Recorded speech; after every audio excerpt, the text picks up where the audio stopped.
way I got in venture capital was very lucky.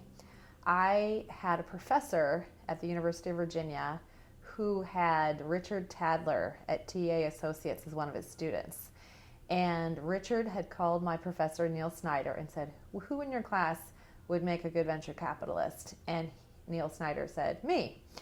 And TA Associates in Boston, they were just about to start investing in PC software companies.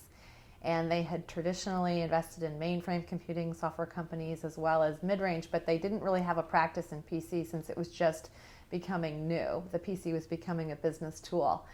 And while I was in college, I had so many jobs related to PCs. I was a computer lab assistant, so I helped people troubleshoot in the lab. I was a programmer for the Department of Neurosurgery, and I taught Lotus to business professionals. And so although I didn't have the traditional venture capital background, I had a lot of expertise in PC software that no one did.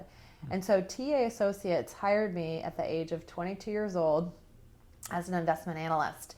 And my job was literally to cold call every single software company and try to figure out if it was interesting or not.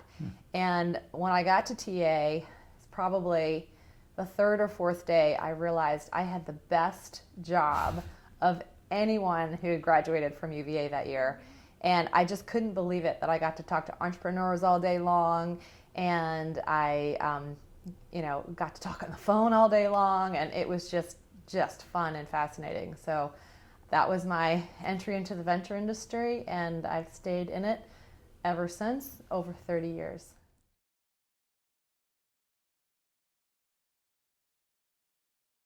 I went to business school, went to Harvard Business School after TA Associates, and then I worked while at business school for Symantec and doing business development because I wasn't sure if I was in love with software companies or doing deals. It turns out I was in love with doing deals at software companies, so I knew exactly what I wanted to do after business.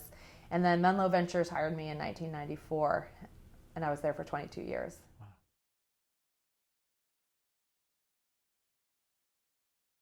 Since leaving Menlo Ventures, I started actually three entities. The first one is Broadway Angels, and Broadway Angels is a network of top women venture capitalists and entrepreneurs. And what we do is we share deals and due diligence with the intention of investing in the very best companies. And we all just happen to be women. And it has become the top angel network in the world. And we have 52 members. We have invested in 50% women entrepreneurs. It was not by design, but that's just how it has happened. And it has really changed the way the venture industry looks at women. I think because a lot of times people said, oh, there are no women in venture, there are no women in venture. But there actually were women in venture, not too many women in venture, but we just didn't know each other because we were all siloed in our individual firms. And now I think we have a much more of a voice, and there are a lot more women coming into the industry and hopefully inspired to become venture capitalists, because I think venture capitalists make great investors. Women venture capitalists do. And then I also started a nonprofit called Project Glimmer, because I believe that the best venture capitalists believe in themselves, and that's how they can make really big investments in really little ideas or new ideas. And believing in yourself doesn't start when you graduate from Stanford or Harvard or a top school. It really starts when you're young, and there are a lot of people in our society that don't really have anyone who believes in them, like foster children and at-risk children. And so I started a nonprofit called Project Glimmer, and we inspire at-risk teenage girls and women to believe in themselves by letting them know their community cares. And we have served over 500,000 of them across the country, which has been amazing and impactful, and I'm very proud of that. And hopefully there will be a lot of girls who will grow up believing in themselves because Project Glimmer believed in them, and will go off to do great things. And then the last thing I started was the Perkins Fund, which is a small venture capital fund, much smaller than my previous venture capital firms where I've worked. And what we are doing is investing in people and companies that matter. So we're investing in companies that are solving problems for business. We're investing in consumer-related companies.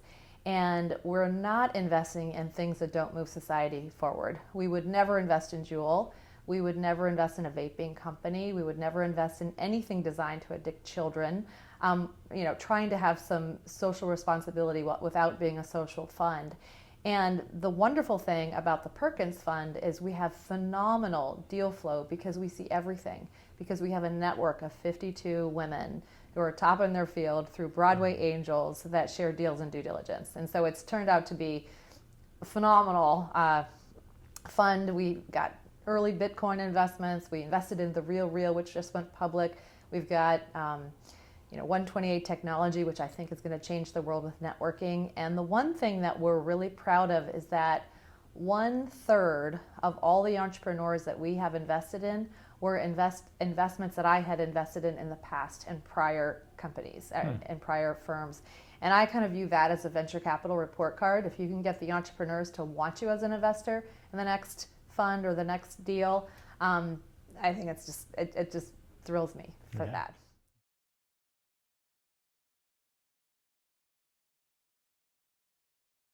One of the reasons why I started Broadway Angels is because for most people, you can't be what you can't see.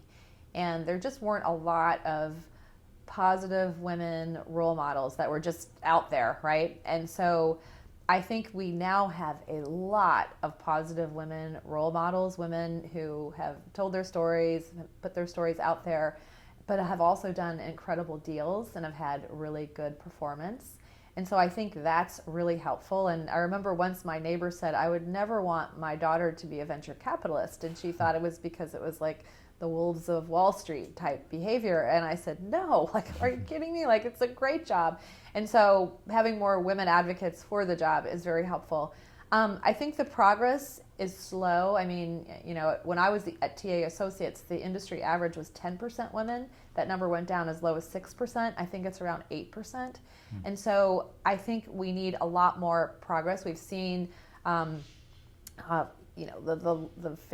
firms, the brand name firms hire their one woman partner, which is a step. But I think in order to make real progress, you need to have 2, 3, maybe even 4. And there are very few venture capital firms that have more than one woman partner, and many of them have 0. I think over 50%. So I think the way to change that is, one, that men have to want to hire women, and I think it's a great idea since, especially with the consumer market being so big and women controlling 85% of all purchasing, makes a lot of business sense to hire women and to have a unique perspective. And I also think that limited partners really need to get in there too, because the limited partners should require diversity, and I think that's how it's going to change.